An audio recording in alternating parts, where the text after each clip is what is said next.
All right, first rule of the channel, we not talk about this channel. Second rule of the channel, this is not legal advice. So this is going to be after waivers for week 15, heading into week 16 of your fantasy football season. Hopefully this is a money game. Hopefully you're in your semis, you've made it this far, you're really into fantasy football, something along those lines. This is the proactive waiver wire show. These are the guys that we're going to be going after. Like there shouldn't be a lot left out there to be mining out there. The idea behind this would be to see the patterns, to know the guys that we want to be rolling out there to get those spikes. Some of those spikes are going to be, they're going to be luck. Some of those spikes, like hopefully we can catch those guys. The difference between like trying to win your chip and trying not to lose your chip, and that's kind of like the strategy, the theory behind the channel. The guys that I have to go, hey, I really don't want to be benching this guy, but I kind of need to because I got to go after that upside play.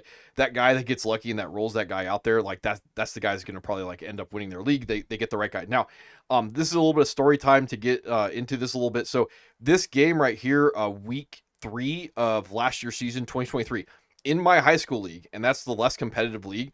This 49.3 point or 49.3 outcome for Devon Achane, a guy in my high school league, actually got this. And his rationale, because we asked him about it, he actually drafted Devon Achane based off best available in the draft. This is one of the more taco-ish type guys in my high school league. This is a less competitive league.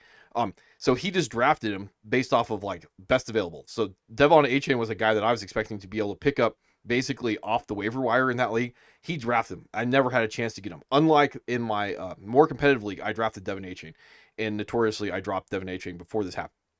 So anyway, in my high school league with Devon Achane, this guy, he drafts best available. He's sitting on the bottom of his bench. He doesn't do any roster churn. He gets to week 3. He needs to plug in a running back because he doesn't have a running back, whatever the story was. He actually plugged in Devon Achane and got this 49.3 and won the week. The taco of the league just said, hey, I need to just show up on Sunday morning, plug a guy into my lineup. He plugs in this week. He gets it. And everybody's like, well, how'd you know? And he's like, well, just like, what else was I supposed to do? Actually go use the mine the waiver wire, actually manage my roster. It was, hard enough work for him with his kids and his wife and all that stuff to get to his lineup and set it that week, because that's the less competitive league. So that's how you're going to get some of these weeks. Like, good luck being able to do this. And if you don't know the story behind this, this was coming off of like a healthy scratch week 1, and then week 2, like he barely got any run. And then week 3, he just goes off in this game that was like a 70-point outcome for the Dolphins. So just be advised on that one. Now, other things to be talking about, like Kyren Williams last year, like league winner. He's running back 7 right now. And again, your league settings might be a little bit different than my league settings. But from a overall fantasy perspective, when it comes to red zone usage, he's running back 1 overall out there. So it doesn't matter how the sausage is made. When you get like 63 red zone attempts and you convert them into 12 rushing touchdowns, you also get 9 targets that you convert into 2 more receiving touchdowns. Everything else is just gravy at that point. Like you're just chasing those touchdowns. Remember, chasing those touchdowns is a good way to lose your league. It's also a good way to win your league. And I bring this up because like you're looking at like David Montgomery going down for the year. He's running back 3 when it comes to overall red zone usage. Again, 49 rush attempts, 12 rushing touchdowns to go along with another 3 red zone targets. He doesn't convert any of those in there, but like again, this is just 49 red zone attempts, attempts to a good offense. He gets like 12 touchdowns. He's there. And I can go a little bit further when we talk about this. What we're looking at with Montgomery going down for a year, looking like a top end RB2, 15.8 points a game. Again, your scoring settings may be a little bit different than mine. And I bring this up. There are not going to be a lot of guys this year that are like quote unquote league winners when it comes down to it. Like Chuba should have been drafted. J.K. Dobbins should have been drafted. J.K. Dobbins is on IR at this point. You're also looking at like Bucky. He should have been drafted at this point, like B-Rob, Tony Pollard. Those were speculative guys. If you could get those, these are RB2s, by the way. Like I was looking at this before I went live. The guys that end up being like maybe like quote unquote league winners this year, looking at like Tyrone Tracy and Kareem Hunt. Those are your running backs that are quote unquote league winners that everybody could have got outside of the draft. So being able to predict the rest of the guys, like you either traded for him or you drafted well. There's Chase Brown. He's going to end up being a league winner. Like we kind of talked about this ahead of time going into the season. He might end up being that guy. Some of the other guys that I was looking at before I went live, when it comes to like these wide receivers, like who's the guy that we pulled off of the waiver wire, like JSN, uh, Brian Thomas Jr. Like those were drafted guys. Like Jawan Jennings is the first wide receiver that comes off the board, goes like, hey, maybe league winner that everybody had access to, something along those lines. And then from a tight end perspective, the guy right now is going to be Jonnu Smith, because everybody else, like, should have been drafted. We would have known that ahead of time when it comes down to that, guys. And then quarterback perspective, like probably Baker May, quarterback 5. That's probably going to be like your league winner. Some of the other guys out there like Jaden Daniels and Jared Goff, there ends up being the tier break with Jared Goff where it doesn't matter. Like, so Jaden Daniels, he should have been drafted. Jared Goff, you could go after. Sam Darnold, there's a guy like, talking about him in the offseason. And again, just being able to predict the matchup where you roll out like your Sam Darnolds or your Jared Goffs and you get the actual spike week. And that's going to be the question. Like week 15 Buffalo, like, we were talking about this, this shootout, hey, roll this guy, roll pieces of this game. You can get that. Now, can you get like that type of spike week 16, week 17 with some of these guys?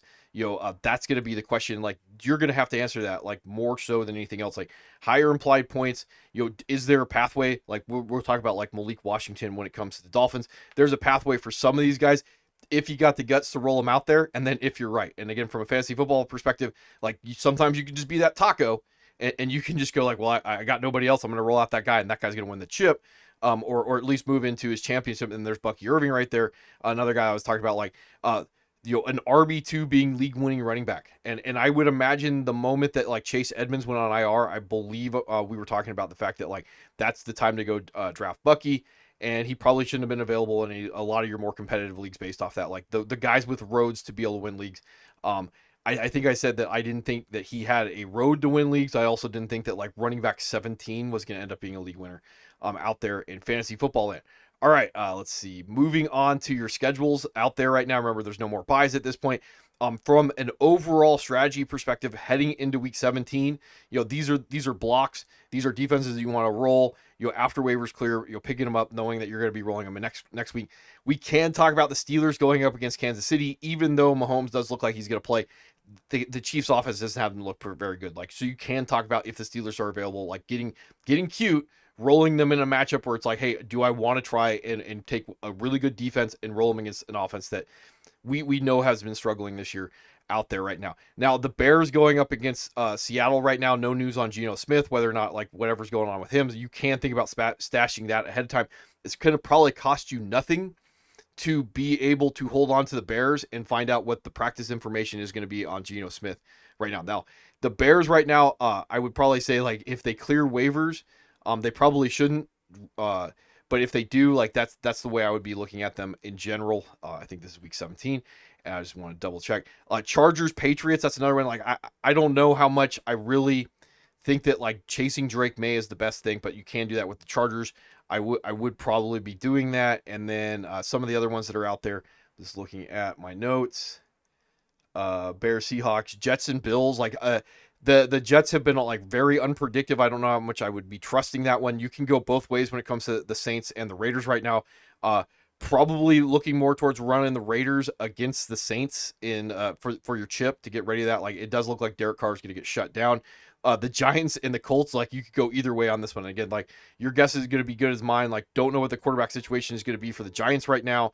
And Anthony Richardson is a little bit of a turnover machine. It's like, sack magnet, not good at football, whatever you want to say. Buccaneers, Carolina, you can maybe get a little spicy on that one if you want to. Titans going up against Jacksonville. That's probably the one that I would be leaning towards if you can do that. Doesn't really matter what the quarterback situation is going to be for the Titans. They got a good defense, and Jacksonville, like your guess is as good as mine when it comes to like Mac Jones and what he's going to be able to do on any given week. Dolphins right now, you could be stashing them to get ready to go up against DTR. The Browns did bench Jameis Winston. We can be talking about that. Eagles have looked very good. I think they're the number one defense right now in yards per game. So you can be looking at stashing them and rolling against Cooper Rush. That's not a bad idea. Washington going up against Atlanta with the big caveat that you may get Michael Penix, and if you get Penix, like that's going to be out the window when it comes down to that. And then if you're in deep enough leagues with how unpredictable San Francisco's been, you can be looking at the Lions. But the ones that I would be probably looking at to stash, like Steelers if they're available. The Bears are another good one that I'd be going after. The Chargers, if you can do that thing. And then Raiders, I think that's like a pretty good roll, if you've missed out on everybody else. Titans would be another one. and definitely the Dolphins. You can think about that one going forward. All right, moving into the actual news and notes of the day, and you can see I just got done double checking some of the stuff before I went live. I already talked about this with the 49ers, and I don't think I have too much to talk about this one outside of, first and foremost, never trust Thursday night football. So again, like that's just a variable. If you can get away with not having to play with the variable and go a different direction, then I would, always play your best players. So unless like your best players happen to play on Thursday night, like I would be pivoting away from them to begin with. Right now with week 16, you are looking at the Broncos and the Chargers playing on Thursday night. Ladd would probably be the only guy I really want to play with. Like Cortland Sutton would maybe be the other one that you'd be looking at. I'm not as concerned with like your Saturday games right now. And then next week, there's going to be a whole bunch of flex games down here. I think they already got done flexing them. So like I will look at that here in a second with week 6 or next week when it comes to week 17 with what I would do with all that stuff that I didn't even realize they got done flexing. So anyway, moving on or finishing off with the 49ers, Miami and Detroit should be games that if you could predict how good the 49ers are or are not going to be, there should be a lot of points involved with these two games. But again, like how unpredictable you could be when it comes to the 49ers, like I don't know. Isaac Ariendo in this one, he was at 76% snaps, so like he basically did go full bell cow in this one. Patrick Taylor was at 6% snaps, no usage. Kyle Juszczyk was at 50% snaps, no usage. So yeah, right now, like I feel pretty good about rolling your Isaac Ariendo shares out there. When it comes to the wide receivers, like from the comment about like what to do with Debo, the thought process I would still go with is correct with all the running back situations going down. Gary Endo looking like he may not have played. If you rolled out your Debo shares, like you can't like I tell the kids all the time, I can't go on the field, I can't play for you. The drop that probably bounced you from your playoffs at that point when it comes to Debo, like he had the ability to like house like a 40-yarder and he dropped it. And that's how it goes sometimes from a fantasy perspective. Outside of that, you're looking at Juwan Jennings at 94% snaps. He had 9 targets, 121 air yards. So like if you have him, these are two really good matchups to be continuing to roll out Juwan Jennings. At this point, like with Debo, like you can chase it. I also understand why you would not. And then George Kittle in this one, you're looking at let's see, 96% steps, 7 for 4 for 61. Probably not going to overthink him anymore. And then if you're also worried about Pearsall, I was kind of thinking about this with Debo and his situation and everything that's going on. You might get the possibility of getting Ricky Pearsall. This would be like very deep leagues where you might get like an actual start. The beginning of next season right now when it comes to the 49ers, I imagine you're going to get like Ricky Pearsall and Juwan Jennings at like 90% snaps until Ayuk comes back. So like there is a value to Ricky Pearsall next year, dynasty perspective, keeper perspective, something like that. You can speculate on all that stuff. From a redraft perspective, it would not be surprising to me that like there is a week where like there's a Ricky Pearsall week. So kind of being able to parse out what the information is, if we're going to be able to get like Debo getting shut down. This is all that injury stuff when it comes to like money and stuff like that. Like I could see it happening. Just something to be paying attention to. All right, moving on to the Bears, and they played on Monday night, and they kind of got beat down by the Vikings. This is another team, and we've been talking about this like all season long. Being able to predict these guys going forward, like I don't know in this one with the Vikings when it comes to like these next two games. Like definitely the Lions. If you're going to get like cute, the Lions would be the game to expect that, like, if you can catch like that massive shootout that's been going on right now with some of these higher points game, like that Lions game would be like the one that I would be rolling out. Like everybody that I have attached to the Bears, like if I get burned because I left one of my Bears on the bench and it turns into like a 40-40 shootout, like I'm probably going to be kicking myself when it comes down to it. Now, running back situation, this gets a little bit dicey for your semis with DeAndre Swift. 69% snaps. That's with Roschon out. He did have 3 red zone opportunities in this game. Travis Homer's at 25% snaps. Here are the 2 caveats to this when it comes to DeAndre Swift for the rest of the season. If Roschon comes back, Roschon's probably going to be the red zone guy. That's the way it was trending before. So like you're kind of hoping that Roschon continues to be out week 16 so you can get like pretty close to full bell cow DeAndre Swift, and that's like red zone usage with that. Like the other thing to be looking at when you're thinking about your cute dicey play, whether or not you're going to be able to win, is if the Bears are unpredictable and you're not getting touchdowns, like you're basically rolling for like to not lose at this point versus trying to go a different direction and win. That's just my take on that. So you're looking at like, is Roschon healthy? how much do I really think that the game with the Lions is going to turn into a shootout, which I think is a coin flip because of how like inconsistent the Bears have been. Even though the Lions have been getting like into a little bit of shootouts lately, I could see this all coming together with this Lions game. Being wrong on it could cost you your ability to get in the chip. Being right on it could mean that you get into your chips. Like if you understand what I'm getting at. And again, no news on Roschon last time I looked. All right, and then from a wide receiver perspective, this is why I bring this up. You're looking at 145 air yards for Keenan Allen, 71 air yards for Rome, 6 air yards for DJ Moore. Rome was at 4 red zone targets in this game. You're also looking at 4 red zone targets for Keenan Allen. He tugged on one of them with that one. So Rome is still the guy that I would say, like, if you can predict this outcome. Snaps were down to 79% snaps in this one overall, but like if this turns into a shootout, and then if you're in deep enough leagues to care about Cole Kmet, he's still just going to be a streamer based off of snap share, 93%. You can see right there. Moving on to the Bengals. Right now, no real comment on Joe Burrow. League winner at the price that you probably played for him, like quarterback 4, versus like what he ends up right here. We could talk about that. What he's going at, like 21.5 points. You can see like he's in that sub elite tier of guys with Jalen Hurts at this point. The two guys to be right on would have been like Lamar Jackson. Lamar Jackson right now is like the objective guy to be going after. Josh Allen was probably like quarterback 1 in most of your leagues, going about like the 3rd round of most of your drafts. So again, Joe Burrow, if you got him about like quarterback 8, he's returning as like a sub elite guy. The only other guys to be going after, you're looking at that next tier down, would be like Baker and Jaden Daniels. So again, with a Joe Burrow, you're just matchup shopping the last 2 weeks, primarily if you had the ability to do that. Otherwise, you're just saying like, he got me here. I'll take that Cleveland game and I'll take the Browns game, even though those are not particularly good matchups. Now again, with Chase Brown, the only real news that I would talk about this, I got to scroll down. Khalil Herbert was at 4% snaps in this game. Chase Brown was at 93% snaps. 8 red zone carries. He tugged on one. 2 red zone targets. He tugged on one of those. Like, Bob's your uncle. That's just how it's going to go. I wouldn't overthink it, even though these are not particularly 2 good matchups down the line when it comes to these guys. I don't really have anything to say about the Bengals wide receivers named Jamar Chase and T. Higgins. Yosivas was at 87% snaps. Burton was down to 4% snaps. And again, the only reason why this would kind of matter is if one of these games could turn into a shootout. The Browns bench Jameis Winston. I don't think this is going to turn into a shootout. I also, maybe you could talk about the Broncos game being a shootout. Like, we can actually talk about that. I think that is less predictive that it's going to end up turning into a shootout than it is going to be predicted to go in that direction. So like, the wide receiver 3s are going to be off the table. Gesicki was at 32% snaps to Drew Sample 68% snaps. So that probably explains a lot. And then Cam Grandy, he was at 12% snaps. He had both the red zone targets, like in limited opportunity. So I'm not chasing that in these last 2 games. I'm not going to get cute with that when it comes down to it. All right, Bills, they were in a shootout with the Lions. That's why I said, like, if we could track these guys, like these 2 games left to go when it comes to Josh Allen, like, not ideal, but he's Josh Allen and you're just chasing all those touchdowns.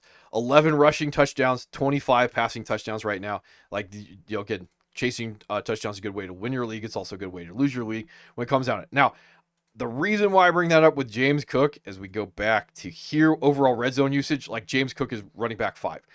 10 rushing touchdowns on 38 rush attempts.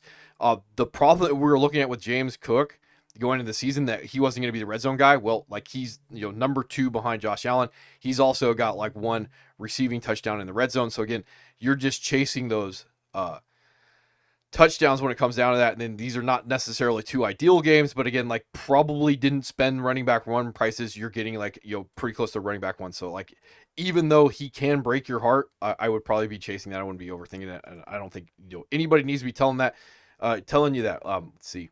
Ty Johnson was at 30% snaps. He had 1 red zone carry, 1 red zone target. Ray Davis is at 26% snaps. He had 1 red zone carry, 1 red zone target. So like, you can get into a point, probably with the Jets game, maybe it'll turn into a little bit more a shootout where like Ray Davis or even Ty Johnson in deeper leagues end up being like some type of desperation to RB2, because you're just trying to get red zone opportunities attached to a good offense that are going to score a lot of points in this one. Let's see. Moving on to the wide receivers, and I'll just get what's his face Amari Cooper out of the way first. So he was down to 46% snaps, no targets in this one. And again, this is the problem with like chasing some of these good offenses that don't care about your fantasy lineup. And again, I was talking about this before, like being right on this game with Detroit. Well, there were a lot of points that scored in the Detroit game. If you rolled out Amari Cooper, the thought process I think was right. I don't know if you can necessarily expect that you're going to get this lower range of outcomes when it comes down to it, but that's just how it goes. Khalil Shakur was at 59% snaps in this game. He did have a red zone opportunity and he did tug on it. So like, he was one of the guys that was talked about being potentially a league winner at this point. Like he's going to be pretty close if he stays at like wide receiver 26 overall on the year. 59% snaps, 7 for 6 for 39. And that was a red zone tug that he got. Keon Coleman was back with that wrist injury, 63% snaps, only 2 targets. He did lead everybody on those 62 or those 2 targets with let's see, 79 air yards, I think I have written down. Khalil Shakur was at 30. Matt Collins is at 20 when it comes down to that. So again, like that's just how it goes. He did have that once for 64 in this one. Matt Collins was at 50% snaps. He did have a red zone target. Curtis Samuel right now, he got knocked out with his shoulder. He did have a red zone target in this one. You could get some more consolidation of opportunities when it comes down to these guys. But again, right now, because of the 2 games, I don't know how much I would trust Amari Cooper. You're probably just looking at like Khalil Shakur if you have him like really feeling like happy that you're going to get like some type of like 40-degree day with the opportunity to score a touchdown. Now, Dalton Kincaid back with that knee injury. He did have 7 targets on 49% snaps in this one, 53 yards on 4 receptions. He did have a touchdown that was called back by penalty in this one. And then Dawson Knox was at 73% snaps, 3 for 2 for 42. In this one, that's probably not surprising. And then I probably, outside of like really having to roll Dalton Kincaid, I think there are guys that like I can probably get around, like maybe even a Brenton Strange. Some of these guys might have better matchups than the Patriots and the Jets to finish things off when it comes down to this stuff. All right, Broncos, and I just have written down in my notes. So this was kind of an odd one when it comes to the Colts, because the Colts were probably going to win the game until like Jonathan Taylor decided like he's just going to drop the football short of the end zone when it comes down to that one. So like you're just matchup shopping again. Like Chargers, probably not. Probably definitely if you got Bo Nix, you're looking to roll him out against the Bengals. When it comes down to that, no news on Jaleel McLaughlin. Well, there is now, because as I was before I went live, I went and I tried to double check all this stuff. Deemed limited on Tuesday's practice. So again, with that quadricep, so if you're going to be chasing your Audric Estime as a running back 2 in like deeper leagues, like that would be something to be monitoring in this place. I don't know how much I want to be chasing any of the running backs attached to these guys, especially against the Chargers. This game might be like really disgusting from a fantasy perspective when it comes down to it. Cortland Sutton had a red zone tug. Little Jordan Humphrey was at 33% snaps. Vele was at 60% snaps, 1 target. Troy Franklin in this one. This is probably like more dynasty stuff. So, unfortunately, you got to listen to me kind of break this stuff down. 46% snaps, 5 targets in this one. He did have a red zone opportunity, so like not going to be the guy this year. Like maybe you could start talking about like having a little bit more value next year. Marvin Mims was at 25% snaps. A little bit of interesting stuff when it comes to the tight ends for the Broncos. This is probably not relevant. 43% snaps for Adam Troutman, touchdown, red zone opportunity, touchdown. And then also Atkins had a red zone opportunity, touchdown when it comes to being able to predict some of these guys out there. Lucas Kroll was at 38% snaps, so they're rolling like all 3 of their tight ends. If you're wondering about like chasing any of those guys versus some of the other possible tight end streamers, if you've gotten this far and you still need a tight end streamer when it comes down to it.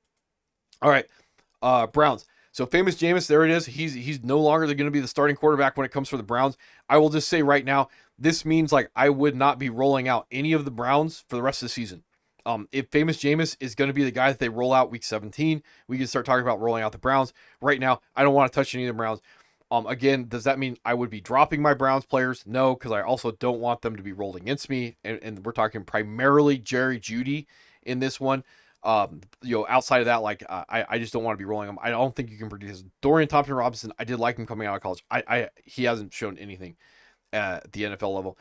That means that like Jerome Ford, like this is a block. This is not a roll when it comes to like him getting theoretically like full bell cow with Nick Chubb being out for the season right now with that foot. So if you're wondering about that, and then there's still the possibility that you're gonna get Deontay Foreman getting activated or Pierre Strong like eating into Pierre Strong to Jerome Ford. Jerome Ford's not an inside runner. That's just kind of not what his forte is when it comes down to that. So I don't particularly care about the rest of the Browns stuff. When it comes to their wide receivers, it just carries them off the board. If you're wondering about like Cedric Tillman, hopefully he's going to play week 16. Guess what? They also said, quote unquote, hopefully you're going to get David Njoku when it comes to hamstring. I did see someplace that they are potentially going to IR David Njoku, so paying attention to that.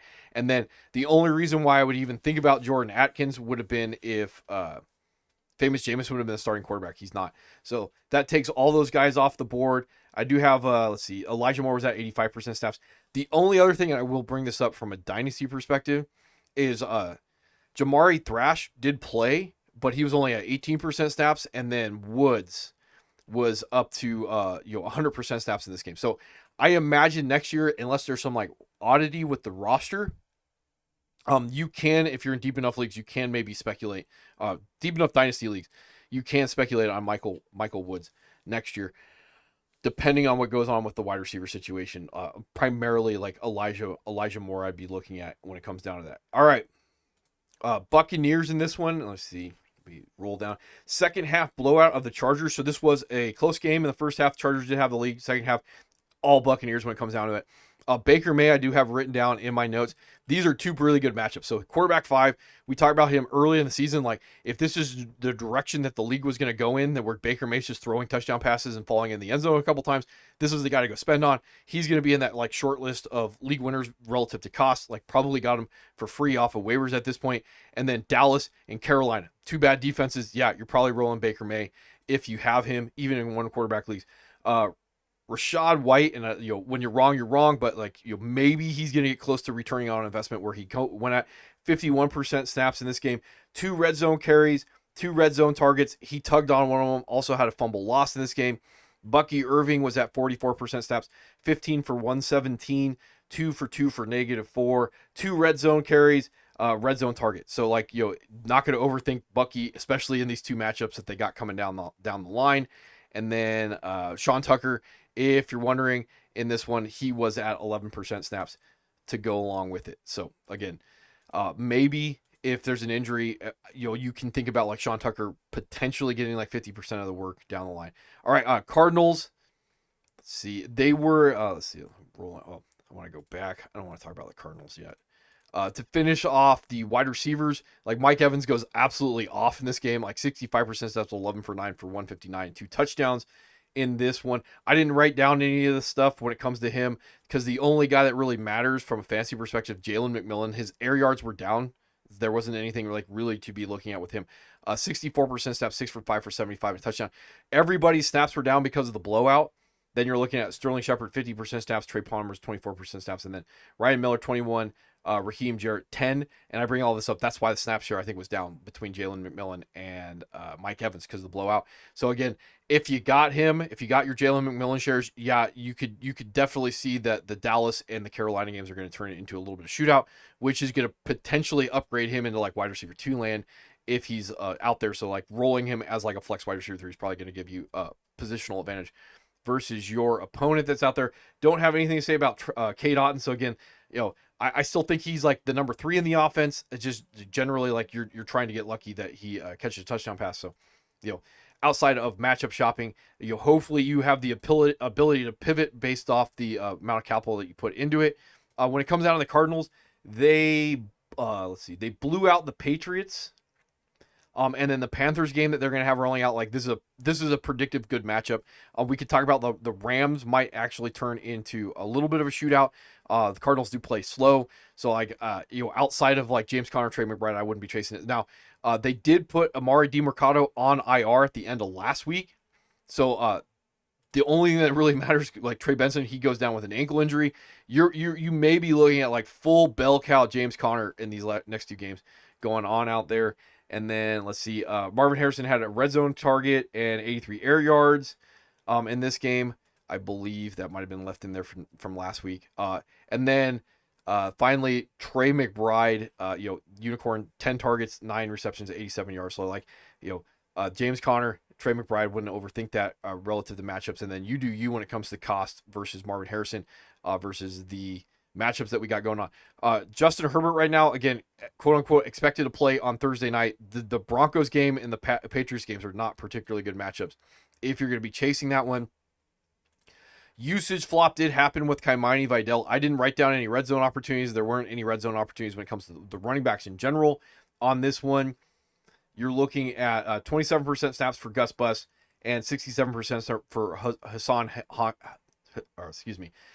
2% snaps when it comes to Hassan Hoskins. That's this guy that we were maybe wondering was going to continue to get run. He was only at 2% snaps. So Kaimani Vidal at 67% snaps. You're looking at the possibility that like Gus Bus is probably still going to be the goal line guy. And then in order for Kaimani Vidal to move up in these two not good matchups, you're kind of try and guess that you're going to get a certain amount of receiving work.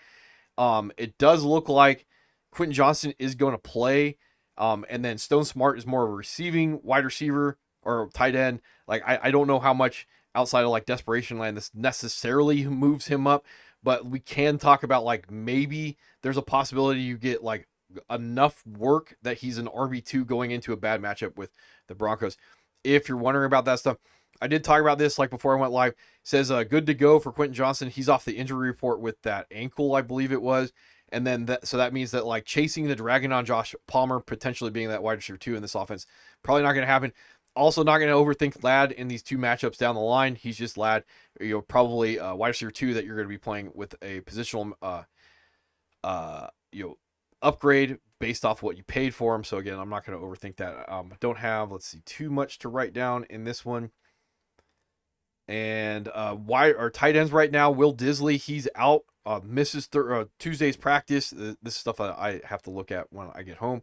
And then Stone Smart. And again, if you're in deep enough leagues that you got to be chasing Stone Smart, I could see that he's going to be in that like wide receiver 3 type range from the fantasy perspective, which means that you can look at him being a streamer in these two matchups down like 67% shots, 6 for 5 for 50, and a fumble loss because Will Disley is going to be trending towards not playing. Moving on to the Chiefs. So like news on this one. So it does look like Mahomes practiced in full today. I did see that. So I don't necessarily this is funny. I don't necessarily think that this changes the offense when it comes to the Chiefs.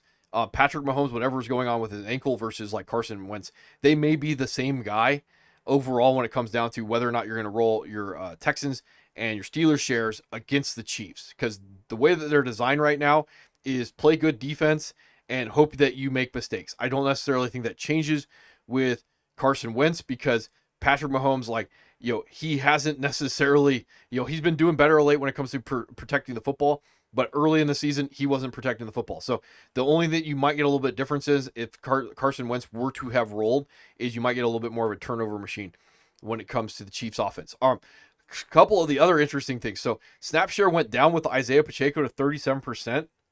And I'm going to pull this up. He did have a red zone opportunity in this one.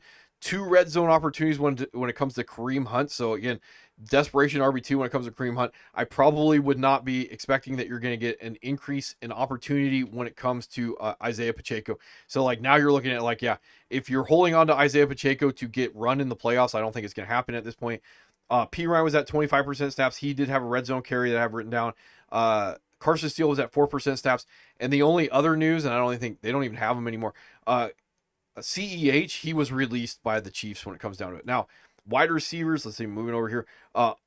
DeAndre Hopkins, right here, he was at 45% snaps. So again, this is not increasing when it comes down to his overall usage. The guy that they're running around on the field that, like, if you want to be able to try and chase some type of spice week, and Texans are good and Steelers are good. So I don't know how much like you're going to be moving Xavier Worthy outside of wide receiver 3 range when it comes down to it. 81% snaps, 11 for 6 for 46 in this one.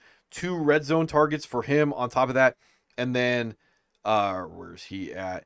Hollywood Brown, there is indications that like back practicing in full today, and that's from 3 hours ago. So I didn't even see that with that shoulder.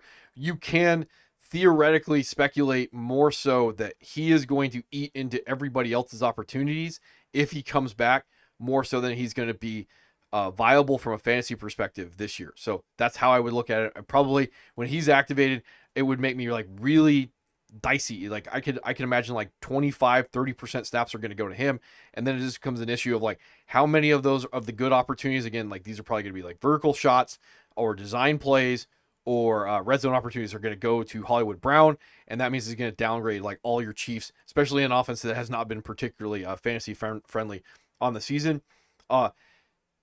Noah Gray, if he still continues to be magically available, the stats say like continue to roll him out there. He did have a red zone opportunity. He tugged on it. Travis Kelce had a red zone opportunity. Snaps were down slightly to 55. So again, if if Hollywood Brown is back, you can speculate that Noah Brown's role in the offense, basically as the de facto wide receiver 3, is going to go down. Also, to go along with that, all right, Colts. I just got not a good matchup with the Titans that they have. That's what I have written down when it comes to Anthony Richardson. So again, he's got league winner because of the nimbly bimbly on this one. But like the Titans and the Giants, like these are going to probably be like very ugly script games between these two guys. That's why I had that written down when it comes down to it. And again, they were in this game with the Broncos until the fourth quarter, and then Jonathan Taylor dropped the football. So again, we could talk about like what Anthony Richardson is or is not going to be from a fantasy perspective next year. This year, like I probably would not be rolling him out there with your roster, even though he's got the league-winning rushing upside cheat code that would be theoretically there. And again, I don't have a lot to say about Jonathan Taylor after that. Michael Pittman was at 96% snaps. Josh Downs was at 76% snaps. Adonai Mitchell was at 49% snaps. Alec Pierce in the game, he did leave with a head injury at 46% snaps.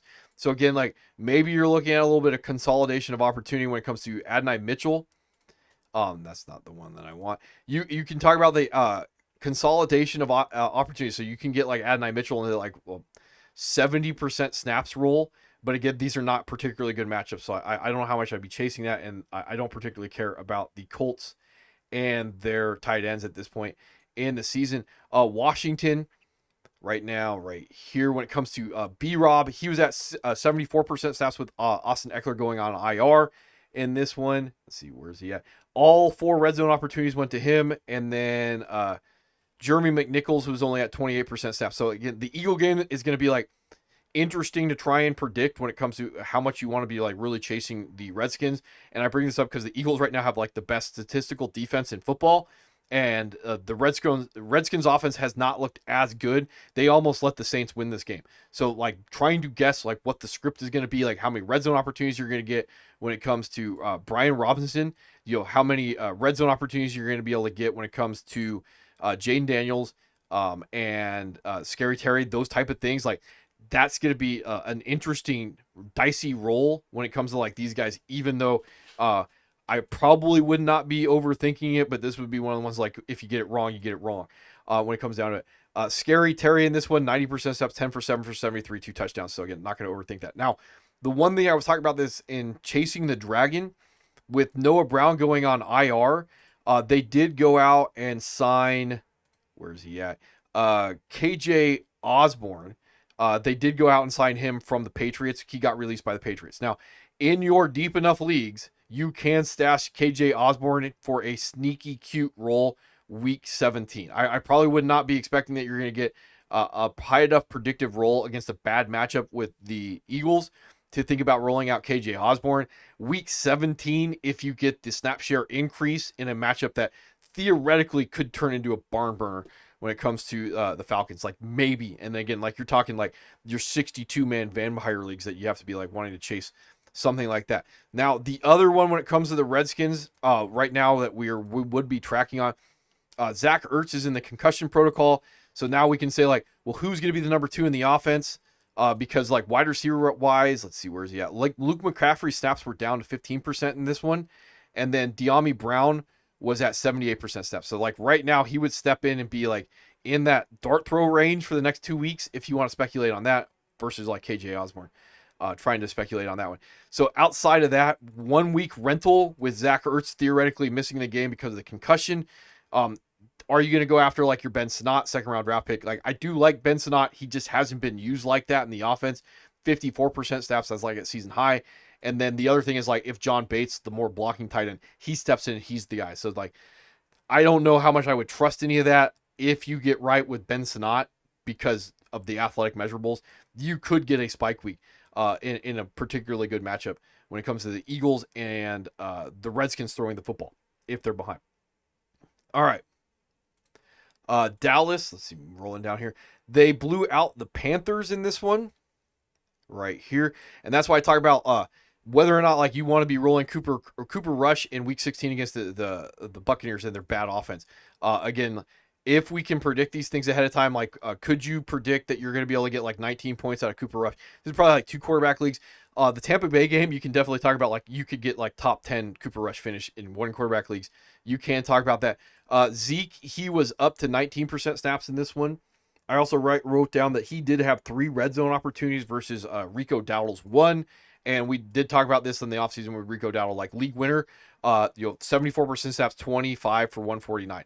That's what you're looking at. So, like, yeah, I'm definitely rolling Rico Dowdle week 16. Week 17, we can have that conversation about like benching your Rico Dowdle shares when it comes down to it. Let's see. Moving down, CeeDee Lamb, most of his damage was done in the first half. He did have a red zone tug. I did write that down. Brandon Cooks was at 63% snaps. Jalen Tolbert was at 49% snaps. He did have a red zone touchdown. Jonathan Mingo was only at 18% snaps. Jaden Brooks was active 27% snaps, red zone tug, and Turpin was at 19% snaps. So, if you're going to be chasing the wide receivers attached to the Cowboys because you think you can get this predictive shootout with the Buccaneers, which could theoretically happen, you're probably looking at Brandon Cooks off a snap share alone. That would be the only guy I would really want to be chasing outside of CeeDee Lamb and Rico Dowdle for this week. When it comes to the tight ends, like Jake Ferguson, he had unicorn written all over him to start the season. Like, yeah, it's not going to happen. 60% snaps in this game. Luke Schoonmaker was at 38. All right. Moving on to the Dolphins. This was just a ridiculously ugly game with the Texans when it comes down to it. So again, like this game, it's more of an issue with the Texans being not what we thought they were going to be in the offseason of a good offense. They're just a good defense, and they're very I shouldn't even say conservative. They're just not good on offense, and they're a good defense. So being able to predict these 2 games with the Dolphins, like your guess is going to be as good as mine when it comes to Cleveland and when it comes to San Francisco, and how unpredictable, they're not very cooperative from a fantasy perspective, San Francisco and Cleveland. San Francisco still theoretically got a good defense statistically. Cleveland still technically does also. But again, like their offenses inconsistency are going to put a lot of pressure on their defense, which means that if you're rolling against them, the other team could end up having a lot of red zone opportunities because of how bad the offense it can be, theoretically, if you're wondering why I stumble like that. Devin Achane was at 66% snaps. He did have 2 red zone opportunities. Mostert, he was back. He was at 38% snaps in this one. He did have a red zone target. So like desperation RB2, if you want to be trying to predict that this is going to turn into a little bit of shootout with these guys. Jalen Wright was at 4% snaps in this game, and Jeff Wilson was a healthy scratch. Tyreek Hill, all I got is like, he had a good game, or bad game, excuse me, because everything was ugly. 93% snaps, 7 for 2 for 36. He did have red zone opportunity. I was looking at Jalen Waddle. 38% snaps, 2 targets in this one. It says that he had a knee injury.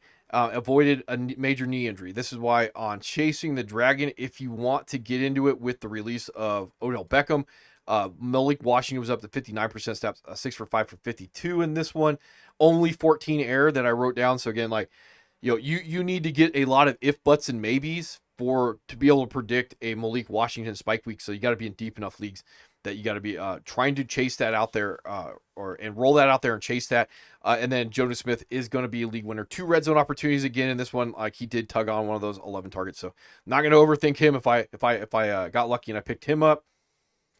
Moving on to the Eagles, I did see some of the guys out there on YouTube were talking about the Eagles offense, and they controlled the football for like 24 of the 30 minutes in the second half when it comes to the Steelers game. And I bring this up because if they get a lead against Washington and Dallas, like, they're going to melt clock. That's why I say, like, these matchups are going to be kind of interesting to be able to predict ahead of time what comes down to these guys. AJ Brown week 11 for 8 for 110 and a touchdown. You also get Devontae Smith, 93% snaps, 12 for 11 for 109 and a touchdown. And let's see. Dawson was at 45% snaps. Johnny Wilson was at 29% snaps in this one. Grant Calcaterra was at 93% snaps, even though we got Dallas Goedert being out. We just didn't get, it's not going to happen. Even in these 2 games down the line, like, you got to be in deep leagues to try and guess that, like, you're going to, there may be some type of like touchdown week when it comes to Grant Calcaterra. These 2 matchups, I don't know how much I'd be chasing it, especially if the Eagles are just going to play slow and run the clock, and he's not the guy. Like, The thought process was there early. At this point, it's just probably not worth chasing that one. And then if you really have to, like, yeah, you're looking at like potentially either desperation RB2 when it comes to Kenneth Gainwell, or it's cuffing. Definitely cuffing if you're the Barkley owner at this point. 3 red zone carries, 2 red zone targets on top of Barkley's 3 red zone carries in this game. So like you could get the opportunity for him to fall into the end zone in these next 2 games against the Redskins and the Cowboys when it comes down to it. All right.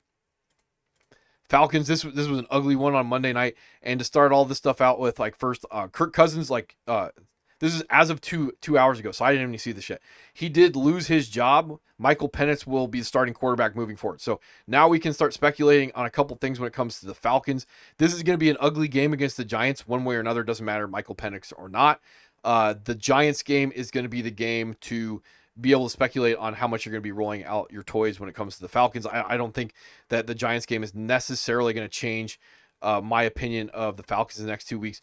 When it comes down to Bijan, 76% snaps versus Algier and his 26% snaps in this game, I didn't see any red zone opportunities when it came to these 2 guys down the line. It's more the 12 carries that Tyler Algier did have on those 26% snaps. And again, they were kind of controlling an ugly script game against the Falcons, if you're wondering about that. And now that I can actually look at this from an after waivers perspective when it comes to Michael Penix, like 2 quarterback leagues, you're definitely going to be picking up Michael Penix. And you can think about rolling him in some type of game against the Redskins in week 17. I would not be rolling out Michael Penix against the Giants. The Giants are not necessarily bad on defense. I think they're more statistically bad because of how bad the offense is overall when it comes down to that. Don't have anything when it comes to the rest of the offense. Drake London only had like 3 targets. He did have a 30-yard touchdown catch. Darnell Mooney only had 1 target. Kyle Pitts, and this is like the rough thing. Like, we can speculate like week 17, he's down to 40% snaps in this game. The Giants, they were blown out by Baltimore, and this is one of the ones that we can like say like, hey, saw that coming.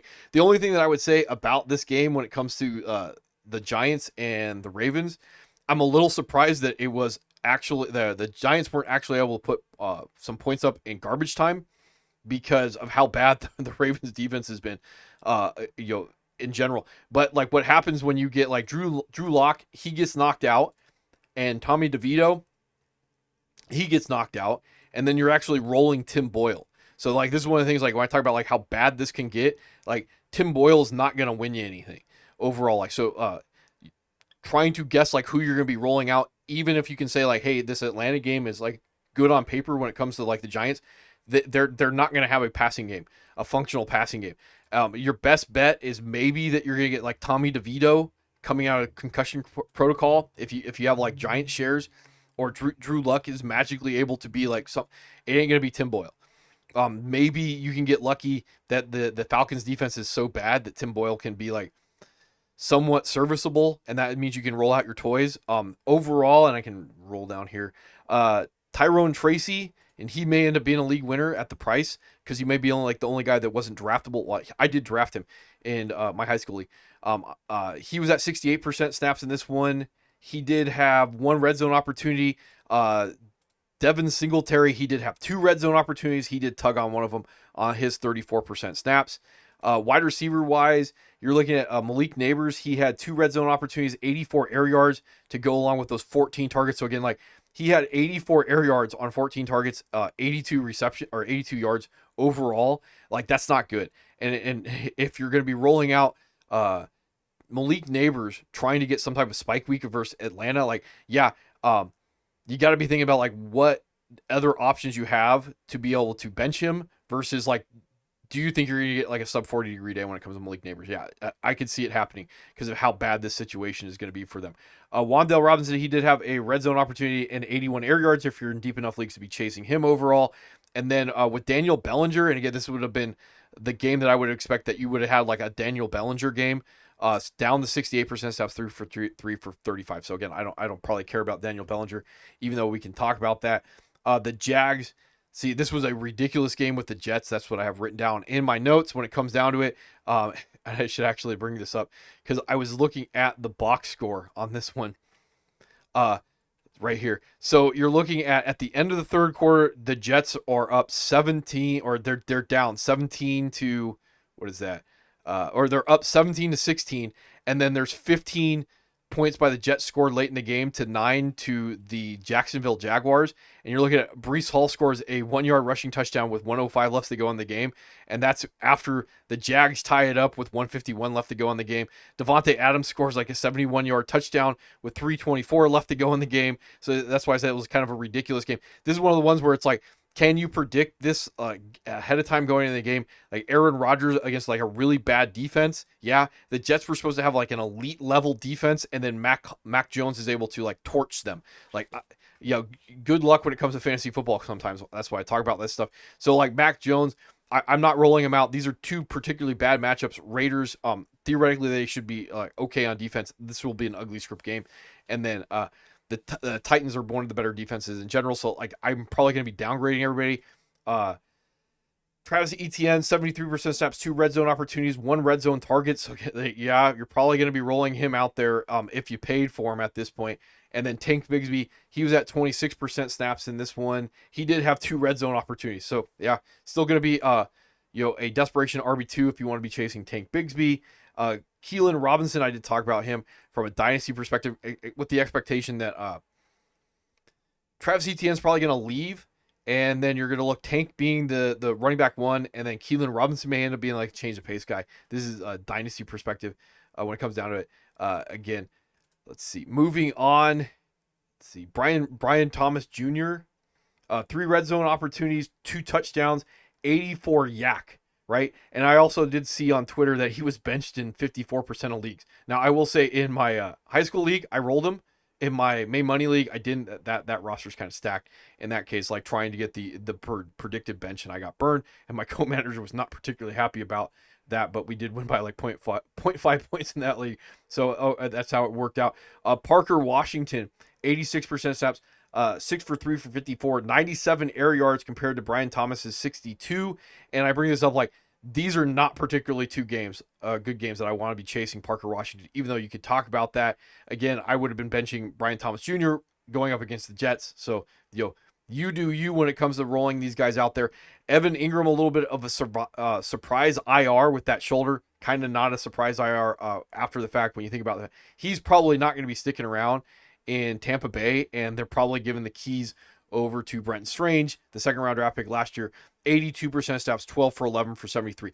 The difference, I would probably say why this is going to occur, Brenton Strange, he was more of an F position. That's like the move tight end for Penn State, and they're probably rolling him a little bit more as the Y position tight end, which like he's more of a blocker, even though as the move position tight end, you're not digging out defensive ends, you're kind of like sift blocking and stuff like that. But anyway, that's probably why they're doing it. The limitations that Evan Ingram is not necessarily a route runner. He's also not really a blocker. He's just a wide receiver, a big slot wide receiver on steroids. And it's just seen enough. Moving on. I imagine we could talk about that with all that stuff. All right, moving on to the Jets, and I said probably be rolling them based off matchups alone, not predictability, when it comes down to the Jets for the rest of the year with Aaron Rodgers. So again, like this was a roll against the Jacksonville Jaguars. We can talk about the Rams and that turning into kind of a shootout with the Jets and Buffalo. We can also talk about rolling them because if Buffalo is going to hang points on the Jets, that means Aaron Rodgers is going to be throwing. So that would be my thought process on Garrett Wilson and Devontae Adams. Devontae Adams had 3 red zone opportunities in a tug. Malachi Corley was a healthy scratch. Alan Lazar was at 79% snaps. I'm not overthinking probably like Devontae Adams and Garrett Wilson at this point. The other 2 things, Tyler Conklin was out for personal reasons. From a dynasty perspective, you can look at speculating on Jeremy Ruckert. 67% snaps, 3 for 1 for goal. I don't know what's going on with this, but you can talk about like picking up Jeremy Ruckert or stashing him, whatever you want to do, seeing how this is going to roll out for the rest of the season with these guys going forward. And then finally from the running back situation, Breece Hall, he was down to 48% snaps in this game. He did have the red zone opportunity late. He tugged on that, expecting this was going to be a 3-headed monster. Braylon Allen went down with a back. He was only at 17% snaps. And then Isaiah Davis, he goes up to 41% snaps. So right now, with these guys and these matchups going down the line, like Breece is an RB2 at best. going forward, and you're definitely trying to think that he's going to get red zone opportunities. He's going to be able to cash those in, because whether or not it's Isaiah Davis, whether or not it's Braylon Allen, those guys are probably going to get about 50% of the opportunities going forward to finish the season off. A Lions predicted shootout with the Bills is what I have written down on this one. So like, take some of this stuff with a grain of salt. When it comes to like Jared Goff, again, like this was a roll. The Bears and the 49ers, no. I probably would not be guessing them with my fantasy chip on the line, but again, it depends on like who else you have the opportunity to be rolling out there. Pieces of good offense, there's probably going to be a lot of opportunity to throw touchdown passes. Right now, you're looking at like Jameer Gibbs. It says like workhorse roll run, coming. Well, I have written down like full bell cow, 75% snaps in this game, with David Montgomery likely being done for the year with an MCL. Now, it says right there, slated to undergo season-ending surgery. I did see today he wasn't put on IR, and when he got interviewed at some like charity event or something like that, that he did say that there's a possibility that he's going to come back. I imagine that means that he's not going to come back in the regular season. I could see dropping him. I likely will be dropping him tonight in my main money league, because I don't think he's going to end up coming back these last 3 games. Like, there's not a big need for them to be pushing him to come back. You're likely going to be looking at the guess, if you're in deep enough leagues that you have to care about that, between Sione Vaki, who may be a little bit more athletic than Craig Reynolds, going forward. Though, like, you could speculate on one of those 2 guys if you're going to be like cuffing and trying to get like one of those things going on down the line. But primarily full bell cow Jameer Gibbs to finish the season off. Let's see other stuff that I have to talk about. Like, this was a ridiculous game when it comes to the Sun God. 14 for 18, 193 and a touchdown. I also have written down he had 6 total red zone opportunities in this game, so it could have been a lot worse. And 139 air yards, 72 yak. And then chasing good pieces of good offenses, in good predicted good games. So JMO, he does score a touchdown in this one. And then speaking of like, don't need to know how the sausage is made, we'll get to Nico College here in a second. 81% snaps for Tim Patrick, 8 for 4 for 30 and a touchdown. So if you rolled him out in deep enough leagues, like, you got your 40-degree day from the guy that you're expecting to get that 40-degree day from when it comes down to it. And then like, we got our first like real Sam Laporta sighting of the season. 97% snaps, 10 for 7 for 111 in this one, 115 air, which is like, really good for a tight end. In general, let's see. And then Tim Patrick, I did have written down, he did have 83 air yards. So this would be, if you did pick up Tim Patrick, these 2 matchups, like they're probably going to be a coin flip when it comes down to like him moving outside of wide receiver 3 range. So you got to be in like deeper leagues. Otherwise, like, you got the 2 weeks that you could talk about getting out of Tim Patrick when it comes to the matchups, versus what's going on with him. All right. Move my mic a little bit. When it comes to the Packers, and they thoroughly, I was watching this game because I had what's his face, Zach Charbonnet in the game. So this was a pretty big beatdown by the Packers of Seattle. So take some of the stuff with a grain of salt when it comes down to it. Now, these next 2 games, like, I don't know how much I would really want to be expecting that you're going to be able to predict what's going to go on with the Saints. Saints are really bad right now. And what that means, like, maybe you're going to get a lot of touchdown passes from Jordan Love. You're probably not going to get a lot of yardage. So, again, if those touchdown passes don't go to, or if they don't come from Jordan Love, they're going to go to Josh Jacobs. So, you are going to be playing with, like, a boom-bust possibility when it comes to Jordan Love. When it comes to the Saints, when it comes to the Vikings, yeah, that game could turn into an absolutely, like, ugly game, from either perspective of being able to predict. Like, it could be an absolute shootout, or it could be, like, a ridiculously ugly game, week 17 in the Dome, just based off of how the Vikings play in general. So Josh Jacobs, all 5 red zone opportunities went to him. He tugged on one of them. Emmanuel Samuels was down to 9% snaps. So again, if you're in deep enough leagues that you're going to be speculating on Chris Brooks, like, yeah, I can understand that. He was at 25% snaps in this game. Romeo Dobbs, and I did have this written down in my notes, like, I talked about this in the offseason. He's going to be like red zone opportunity guy. 2 red zone targets. He tugged on both of them. That's how it went when it comes down to him. And like 75% snaps attached to a good offense. This is coming after these 2 mixed games with the concussions. Probably, outside of trying to get like a 40-degree day, I don't know if I'd be chasing him in the Saints. The Vikings, probably I'd be rolling him out there. Jaden Reed was at 59% snaps in this one. 6 for 5 for 34. He did have a red zone target and a red zone carry. So he's still going to be boom bust. I probably would be rolling him out there if I spent on him in that like wide receiver 3, low end wide receiver 2 range. And then you're looking at Christian Watson was at 78% snaps in this game. So that did go down from the like 2 weeks to 90. He did have a red zone opportunity on that one. And then Melton was down to 3% snaps, was a little interesting. And then Dontavian was only at 47% snaps. Not going to overthink Tucker Kraft if I don't have the ability to pivot off of him. If I don't like, that's just how it's going to go because he's a tight end and can't break your heart. Panthers, talk about this game. Let's see, bring up running back situation. So we did get like full bell cow, Chuba Hubbard, 95% snaps in this game. So these next two matchups, Arizona, maybe not. Tampa Bay, absolutely. That's the way to be looking at Chuba versus the cost that you put him out there. And again, he's going to be sitting there, running backs overall, when it comes to points for Chuba. Where's he at? So RB2, when it comes to overall, you probably spent like something like a 10th round grade or lower on him. When it comes to price, look at that. And at that high of snap share attached to a battle, I don't care who the backup is at this case. So you're looking at Xavier Leggett. He goes down with a groin in this one, likely out week 16. And I talk about this in Chasing the Dragon with David Moore. So he only did 58% snaps with Xavier Leggett going out. So that means that David Moore was the wide receiver 4 in the game. And you can talk about this when it comes to speculating on Jalen Coker in these matchups down the line. Arizona's going to be an ugly game. Tampa Bay, yeah, you're definitely rolling out your Jalen Coker shares when it comes down to that. At 87% snaps, 6 for 4 for 110 and a touchdown. You're definitely doing that. You probably can get away with trying to roll out Jalen Coker against the Cardinals. Adam Thielen, 85% snaps, 7 for 5 for 51. This would have been the game that we were expecting to turn into kind of a two bad team shootout, and didn't happen when it comes down to it. Let's see. Sanders with that 49% snaps. Tommy Tremble, 64% snaps. You're not chasing that outside of deeper leagues.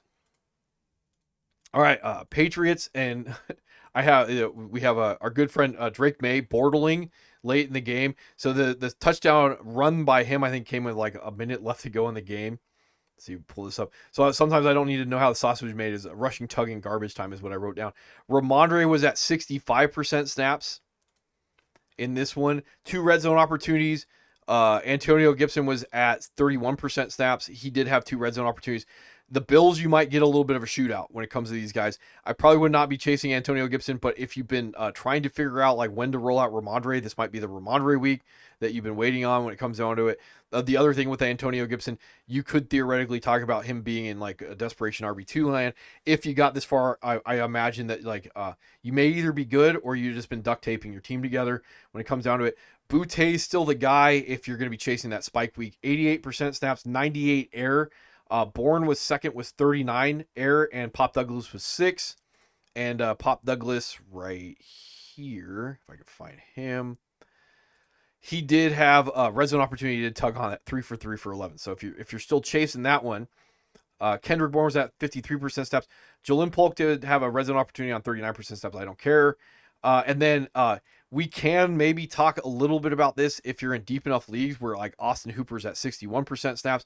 He's still going to be like right there fringe, especially going into the Buffalo game where you could talk about getting like a tight end 40-degree day because he catches a touchdown pass because he's on the field basically as a wide receiver 3, and he's getting enough usage that you could talk about like getting your 40-degree day out of him with a chance to catch a touchdown pass. I wouldn't be chasing the Patriots offense, but the Bills game could turn into that type of like negative script game that we do tend to like to be able to predict. Right now, when it comes to the Raiders, Desmond Ridder, Aiden O'Connell is trending towards playing. That's the news as I was getting ready to come live. Alexander Madison, he was at 33% snaps. The tug did come from Amir Abdullah. He did have the only red zone opportunity when it comes to the Raiders running backs. He was at 46% snaps. He did score the touchdown late. It was a 5-yarder in the game. Sincere McCormick, this is looking at my notes. He's knocked out with an ankle. It does look like he's done for the year, 21% snaps. If you're chasing all that stuff, I did see that Trey Tucker was at 96% snaps in this game. Terrence Marshall was up to 39% snaps. This is probably more dynasty stuff. if you're going to be speculating on all that stuff. Tight ends, Michael Mayer was 70% snaps. That remained somewhat consistent, even 2 for 1 for 11. This would have been the game that I would have expected it. Maybe you could have get like some type of like spike week, but with Desmond Ridder, I probably would have downgraded. I think AOC is going to be overall better for these guys. Jacksonville is going to be a game that you can speculate on rolling out your Raiders shares on. The Saints, probably not when it comes down to this thing. He was on the field with Brock Bowers on the Hail Mary at the end of the game. I did see that. If you're wondering, so that this, I would imagine at that point that means that like he is the de facto, or him and Brock Bowers are like the de facto like number 3, number 4, if you want to talk about like outside of the 2 wide receivers. If you're wondering, all right. Rams, I just have written down in my notes, never trust Thursday night football. And this is why it's just a variable. Starting off with like Tyler Higbee, he's been activated off IR. And I have in my notes, he's a guy, if you're in deep enough leagues, you can stash him for the chip. If you're wondering about that, that's because like the Rams have used him in particular as part of their offense. You could be able to talk about that against Arizona. I wouldn't be doing it. You got to be in like really deep leagues to want to be chasing that in the first place. But that is news. Cooper Kupp, he gets blanked on his 3 targets in this one, 85% snaps. And then Puka's just really good at football on this one. Let's see. 77% snaps, 8 for 7 for 97. I got to pull him up. Did have a red zone target on top of that. Demarcus Robinson, he was at 78% snaps, a touchdown. These 2 games against the Jets and the Cardinals, I would not be chasing the Rams offense, so I would not be caring about him. Jordan Whittington, 15% snaps.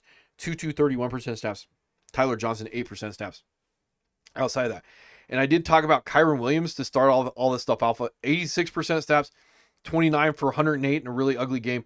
2 for 2 for 4 in this one. 8 red zone opportunities. 1 red zone target. All of it went to him. Again, he's the most valuable running back when it comes to red zone opportunities. I'm not overthinking these 2 games. I'm rolling my Kyron Williams shares out there. No red zone opportunities when it comes to Blake Corum this week. He was at 14% snaps, so this is down from the high of 32.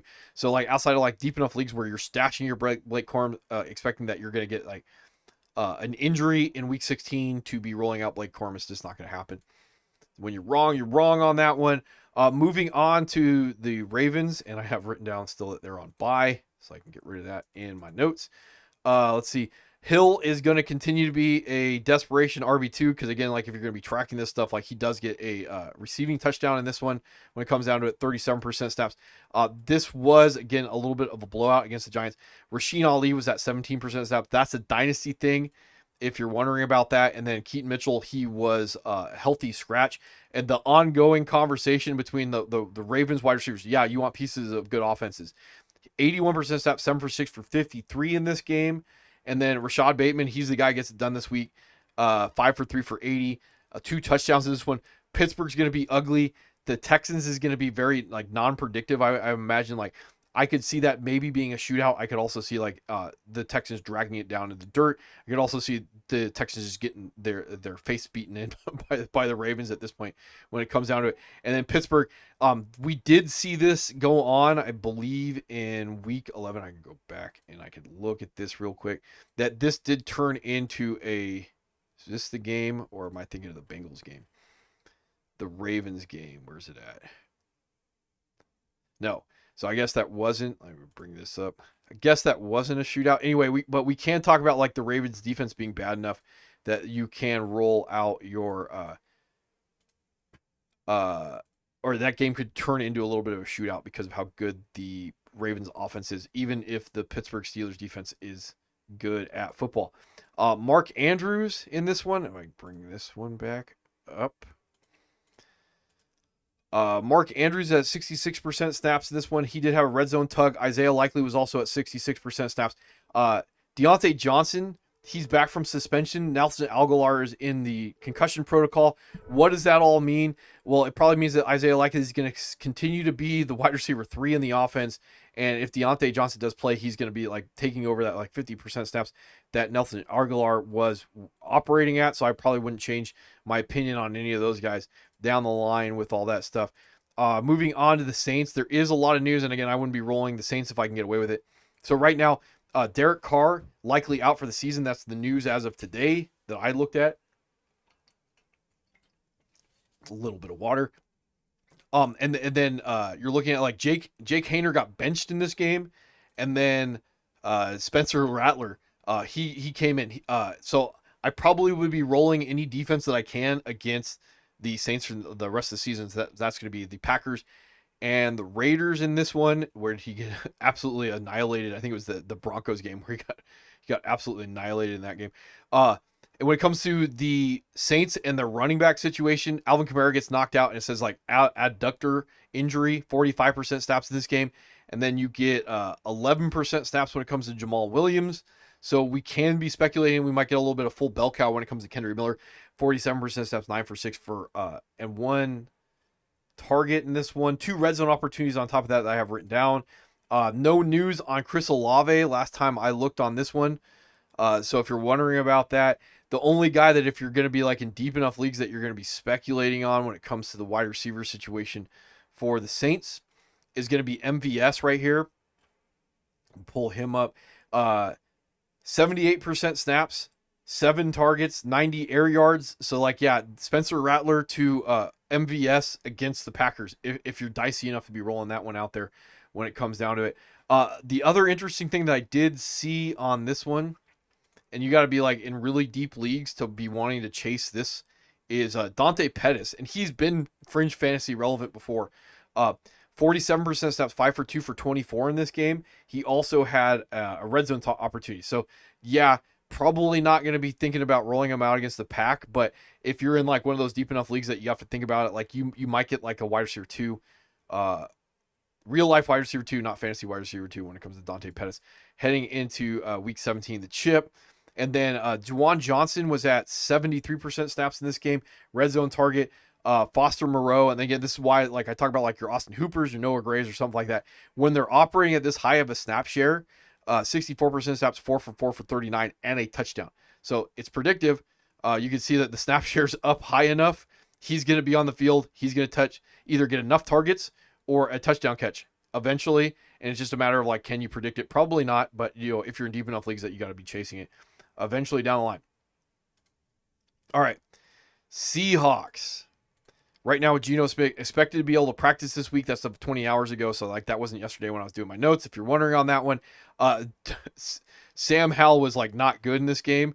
5 of 14 and an interception, and then 4 sacks. So yeah, you're hoping and you're praying that you have the Vikings, and the Vikings are going to be rolling against Sam Howell this week. When it comes down to it, if you're the Seattle Seahawks owner of players, we'll talk about that right now. So Kenneth Walker, whatever's going on with him and his calf, whatever he had a good workout on Monday means from a fantasy perspective, I don't know. And then Zach Charbonnet, you're looking at 80% stats, 8 for 5 for 1, and then 4 for 1 for 12 in this game. And this was an absolute beatdown. He didn't even, I think he had like 3 carries in the first half or something like that. No one was doing anything when it comes to the Steelers offense in this game. Kenny McIntosh was at 15% snaps to go along with that. So I would downgrade DK, at least for the time being, until you figure out what's going on with like the quarterback situation. So you're looking at probably like a wide receiver 3 going up against Minnesota and the Bears. When it comes to DK, the guy that I would be rolling out there like have to is JSN, 95% stuff, 12 for 10 for 83. I do have written down that let's see, he had 12 targets to DK's 3. The air yards were like not substantially different overall with DK's 3 targets compared to like the 12 targets for JSN. He also had 2 red zone targets. Lockett had a red zone target on top of that. And then tight end perspective, Noah Fant was at 59 air yard or 59% snaps. He did have 60 air yards and a red zone opportunity. You can talk about getting a predictive spike week when it comes to Noah Fant these next 2 weeks. AJ Barner was down to 29% snaps. Already talked about the Steelers a little bit as I rambled my way through my unscripted stuff that I should probably avoid doing.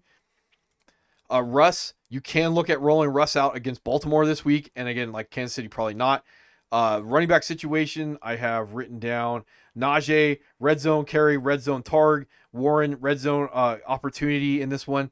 And the reason why I bring this up is as long as George Pickens remains out, missed practice today, those vacated opportunities will tend to go to running backs first. You might get an uptick in overall targets between these 2 running backs going forward.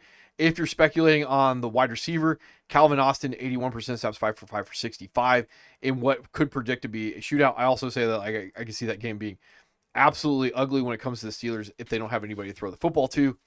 I would not be rolling out Van Jefferson on his 81% snaps. 2 targets, 1 reception. I think it was a red zone target on top of that. And then none of the other wide receivers are interesting. Muth would be the guy that like you could definitely speculate getting that uptick again against Baltimore and their pass defense right now. 70% snaps, 6 for 3 for 22, touchdown, fumble not lost. Texans, already talked about them. Ugly game against the Dolphins. CJ Stroud, 18 for 26, 131, 2 touchdowns in this game. Don't really want to know how the sausage was made. Nico, 6 for 4, 17 yards. He got you 2 touchdown catches when it comes down to it. Also, wide receivers, and I do have some stuff on this one. So Bobby Trees is like fringe fantasy relevant as long as this continues to be somewhat consistent because he's on the field 48% of the time. Fumble not lost. The reason why I bring this up, he's on the field to block. That's just what the offense is going to be. And then Tank was at 62% snaps, only 2 targets.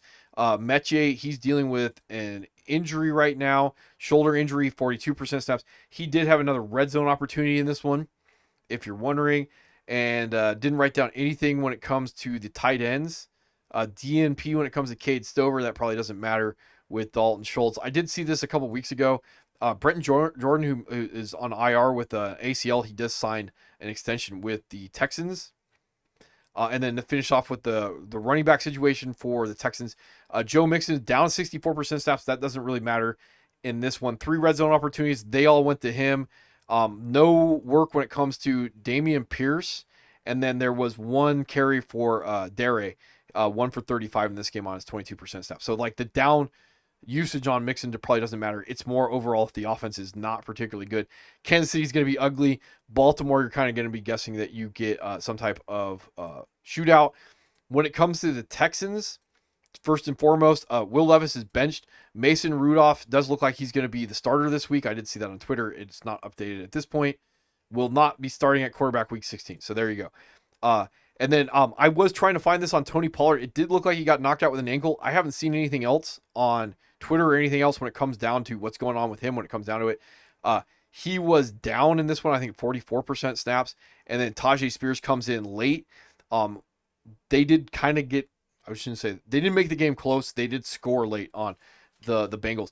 So 56% snaps, 4 for 5 for 1, 7 for 6 for 87, and also a touchdown. And again, these next 2 matchups, if you get Tajay Spears, I would be rolling those when it comes down to the Colts and the Jaguars. Got to be able to say it out loud instead of seeing it in my head. And then your guess is going to be good as mine when it comes to rolling out your Calvin Ridley shares. I didn't write down anything. 73% snaps, 5 for 3 for 41 in this game. Nick Westbrook-Akine has basically been fantasy relevant because of the snap share and potential red zone opportunities that didn't happen this week. So again, the next 2 weeks would be good, but you got to be in a bad spot to be rolling out Nick Westbrook-Akine in the first place. And then I did talk about this in Chasing the Dragon. I wouldn't be chasing Chig. 63% snaps, 10 for 8 for 59. And then finally, to finish all this stuff off, is the Vikings. And they kind of blew out the Bears on Monday night, if you're wondering about that. When it comes to the Vikings, 61% snaps for Aaron Jones. He did have 3 red zone opportunities in this one, or 3 red zone carries. He tugged on one of them, also had a red zone target. Cam Akers did vulture a touchdown. He did have 1 red zone opportunity. He tugged on that on his 27% snaps. I don't have anything else when it comes to the wide receivers, when it comes to Justin Jefferson or Jordan Addison. And then to finish this off, if you're wondering about rolling out TJ Hawkinson, Seattle and Green Bay, he was at 65% snaps in this game, 7 for 5 for 52. No red zone opportunities I wrote down. So that's about what I got for after waivers for your semifinals for fantasy football. If I have time, I will do the drift. I don't have as much time this week, this year. If I have time, I'll do the grift, maybe sausage, that type of stuff. Otherwise, hopefully I will get done the Chasing the Dragon and after waivers for week 17 for you guys that make it.